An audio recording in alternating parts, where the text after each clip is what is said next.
पूरे विश्व भर में एक ही खबर चारों ओर फैली हुई है और वो खबर है यूक्रेन और रूस के बीच युद्ध की। आज हर समय पूरी दुनिया के लोगों की नजर अपने टीवी स्क्रीन और मोबाइल की न्यूज पर ही लगी हुई है कि किस देश ने किस पर कितने गोले बरसाए और किस देश के कितने सैनिक मारे जा चुके हैं। इस युद्ध का भविष्य में क्या परिणाम होगा ये तो हम में से कोई नहीं बता सकता, पर भविष्य की संभावनाओं को लेकर केवल अंदाजा ही लगा सकते हैं। लेकिन सबसे बुरी आशंका इस पूरे माहौल को लेकर ये बताई जा रही है कि शायद यूक्रेन और रूस जैसे दो देशों के बीच का ये युद्ध आगे जाकर विश्व युद्ध का भी रूप ले सकता है। पर तृतीय विश्व युद्ध के बाद आखिर क्या क्या स्थितियां देखने को मिलेंगी, ये आज भी एक कल्पना का विषय है। तो इसी बात पर चलिए आज आपको बताते हैं कि आखिर तृतीय विश्व युद्ध के बाद मानव भविष्य कैसा होगा। सबसे पहले तो इस बारे में बात करते हैं कि आखिर यह सामान्य युद्ध कैसे विश्व युद्ध में परिवर्तित हो सकता है। तो इसके सबसे बड़े आसार ये हैं कि शायद दो देशों के बीच इस युद्ध की स्थितियों का फायदा उठाकर विश्व में उपस्थित बाकी सभी देश भी अपने दुश्मन देशों से लड़ने का प्रयास कर सकते हैं। उदाहरण के लिए अभी हाल ही में खबर आई थी कि चीन ने अपने कुछ एयरक्राफ्ट ताइवान के ऊपर भेजे थे और ताइवान जो कि वैसे तो एक आजाद देश है, पर चीन उसे अपना हिस्सा मानता है और इसीलिए इस बात के बहुत आसार हैं कि चीन ताइवान पर भी अपना हक जमाने के लिए हमला कर सकता है। कुछ इसी तरह पाकिस्तान के प्रधानमंत्री इमरान खान भी अभी रूस गए थे, जिससे कई लोगों को ये आशंका जता रही है कि शायद पाकिस्तान भी हिंदुस्तान पर हमला कर सकता है। अगर इसी तरह की लड़ाई में इन दोनों देशों ने एक दूसरे पर हमला बोल दिया तो 6 देश पूरी दुनिया में एक दूसरे से लड़ने लगेंगे और अगर इनमें से किसी ने भी अपनी दोस्तों की मदद ली तो ये 6 देशों की लड़ाई 10 से 12 देशों के युद्ध में परिवर्तित हो सकती है, जिससे अपने आप ही एक विश्व युद्ध की शुरुआत हो जाएगी। इसके अलावा अगर किसी देश ने यूक्रेन का साथ पूरी दृढ़ता से दिया और यूक्रेन को परमाणु बम जैसी कोई खतरनाक हथियार भी सप्लाई कर दिए तो ऐसे में पुतिन के भी गुस्से का बांध टूट जाएगा और ये सामान्य लड़ाई परमाणु युद्ध में परिवर्तित हो जाएगी। खैर मामला कुछ भी क्यों ना हो, पर इस बात में कोई दो राय नहीं कि अगर ये लड़ाई विश्व युद्ध में परिवर्तित हुई तो उसका अंत परमाणु युद्ध से ही होगा। और इसी लड़ाई के बीच और परमाणु युद्ध के बाद क्या क्या देखने को मिलेगा, अब हम इसके बारे में बात करने वाले हैं। रूस और यूक्रेन दुनिया भर में दो चीजों का योगदान करने में बहुत बड़ा किरदार निभाते हैं। पहला तो तेल और दूसरा गेहूं। इसका मतलब कि अभी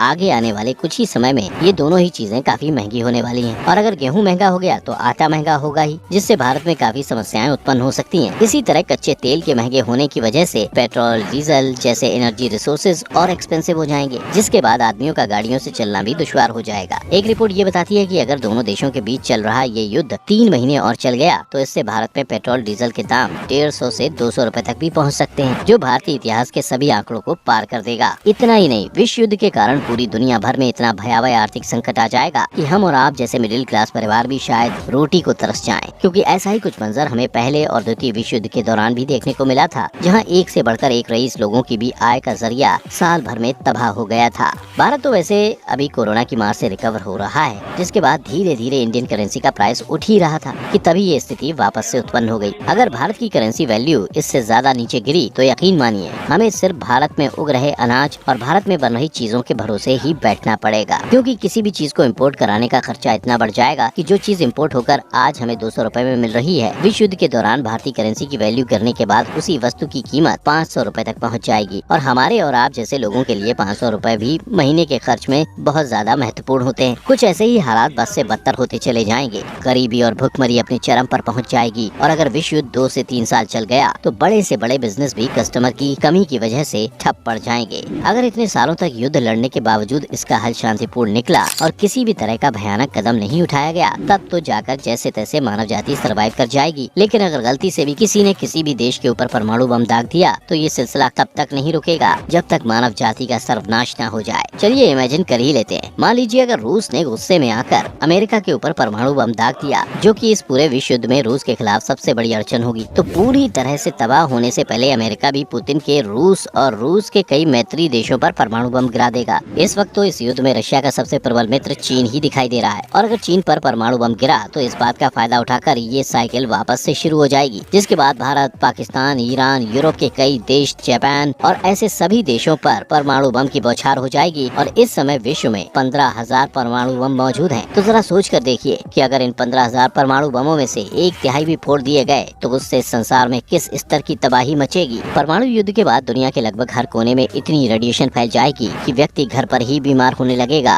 और आने वाली कई पीढ़ियां सही सलामत नहीं पैदा होंगी। इसके अलावा हजारों या कहें कि लाखों एकड़ क्षेत्रफल हमेशा हमेशा के लिए बंजर हो जाएगा, जहां पर कभी कुछ भी नहीं पैदा हो पाएगा। और परमाणु बम से सिर्फ जमीन और वातावरण ही नहीं बल्कि इंसानों का भी इतना बलिदान होगा कि जितना पूरे मानव इतिहास में किसी नरसंहार में नहीं देखा गया होगा। अनुमान लगाया जाए तो लगभग 2 करोड़ से 10 करोड़ लोग तो सिर्फ और सिर्फ परमाणु बमों बमों की चपेट में आने से तत्काल खत्म हो जाएंगे और बाकी बचे लोग आगे आने वाले समय में तड़प तड़प कर मरेंगे, क्योंकि अगर वो लोग बच भी गए तो उनके 30 से 40 साल भी जिंदा रहने की आशंका नहीं है। परमाणु बम से उड़ने वाली धूल के कारण आसमान में धूल की बहुत मोटी परत जम जाएगी, जिसकी वजह से सूरज की रोशनी कई दिनों तक या कई सालों तक धरती पर नहीं पहुंच पाएगी और उतने ही वक्त में धरती का वातावरण इतना ठंडा हो जाएगा कि इंसान चाहे जितने भी कपड़े क्यों न पहन ले, उनमें से कई लोग असहनीय जाड़े के कारण ही खत्म हो जाएंगे। अब ये कोई अकल्पनीय बात नहीं है, बल्कि धरती पर आने वाले सबसे आखिरी शीतकाल या आइस एज की वजह से जानवरों की लगभग 21 से ज्यादा प्रजातियां विलुप्त हो गयी थी।